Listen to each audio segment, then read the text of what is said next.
নমস্কার বন্ধুরা, এই গরমের একটি উপাদেয় পানীয় নিয়ে এসেছি আজকে আপনাদের কাছে।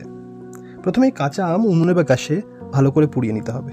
এরপর অতি যত্ন সহকারে আমের গা থেকে চোকলাগুলো ছাড়িয়ে নিয়ে চামচ বা হাতের সাহায্যে সেটি ভালো করে চটকাতে হবে এবং তার পিউরিটা একটা বাটিতে সংগ্রহ করে রাখতে হবে, ঠিক এইভাবে।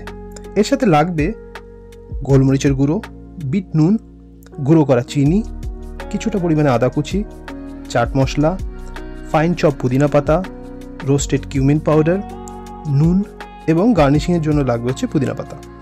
এরপর একটি মিক্সিং বলের মধ্যে ম্যাঙ্গো পিউরিটাকে ঢেলে দিতে হবে।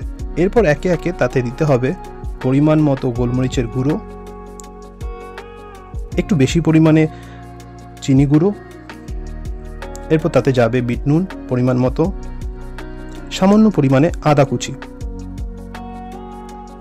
এরপর এতে যাবে হচ্ছে চাট মশলা। আমি আগে থেকে ফাইন চপ করে রেখেছিলাম পুদিনা পাতা, সেটা এবার এর মধ্যে দিয়ে দিতে হবে।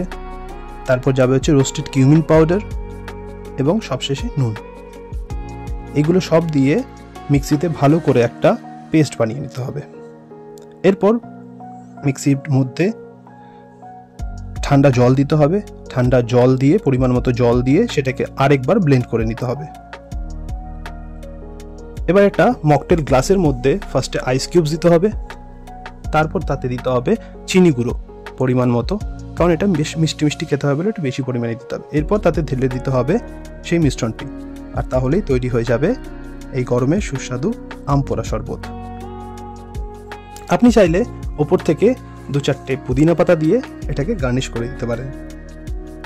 যদি এই ভিডিওটা ভালো লেগে থাকে এবং এই ধরনের ভিডিও আরও পেতে চান তাহলে অবশ্যই লাইক অ্যান্ড শেয়ার করবেন এবং আমাদের চ্যানেল মেমোরিজ উইথ আজকে সাবস্ক্রাইব করে রাখবেন। Thank you.